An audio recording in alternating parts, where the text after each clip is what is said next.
Good morning or afternoon. Today we're looking at number 89, Hopak, from The Fair at Sorenchinsk.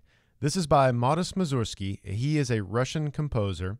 This is from an opera that he wrote, actually his last work, and it was unfinished. He passed away as he was writing this. The synopsis of this opera is kind of crazy, and it kind of shows that he wasn't quite in his right mind when he was writing this. Basically, the opera is about four main characters. There's Grisko, who is the main character. There is Parasya, who is the person he is courting. There is the gypsy, and then there is Parasya's father. So basically, Grisko wants to marry Parasya, and then the father agrees, but eventually is talked out of it and then takes away his blessing.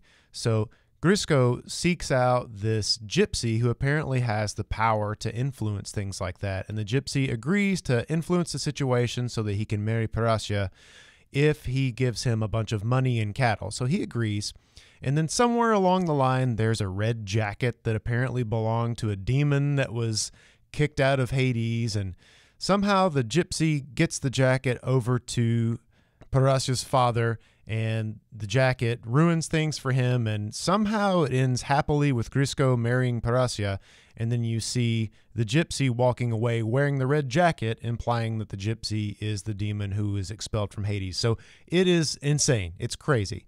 But it was unfinished, but it did yield Hopak. So looking through this piece of music, the first thing I see is allegretto, so that's going to be about mini allegro, so somewhere around the neighborhood of 100, 110 beats per minute. I see several 1-ENs, and of course by several I mean one, so look at that. There are a lot of internal repeats here, so make sure that you're looking ahead of where you're playing so that you know where to go back to. It is in the key of concert E-flat, 2/4 time signature. Another thing to look out for, you do have a bunch of these dotted 8/16 rhythms.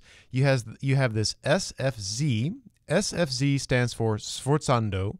That's kind of the same as a forte piano, but without the piano. So it's going to be pretty heavily accented on each note where you would have this Sforzando. Now that being said, it's still going to be played with a good sound. You don't want to overpower and have your instrument sound like a lawnmower or a weed eater. It should still sound good, but it should be heavily accented. And right here, you've got notes on the upbeat here, so that would be some syncopation there. And then it's pretty straightforward to the end, making sure to play concert A-flats here. So let's jump over and take a look at the percussion part. Okay, good news. This looks pretty fun to play for the snare drum. And I see here there's a tambourine part that's similar to the snare part, but not exactly. It does have some syncopation, and you've got some rolls here. You can either choose to do that by shaking the tambourine with your wrist, or you can use the thumb roll on the tambourine, which I am incapable of doing, but I'm sure that Mr. Hale can show you how to do that. And then the snare part right here has sort of the same rhythm as the wind parts. You have several 9-stroke rolls here, and then there's a 5-stroke roll here, so just make sure you finish that 5-stroke by the time you get to that note. So that'll be dut, dut, dut, dut.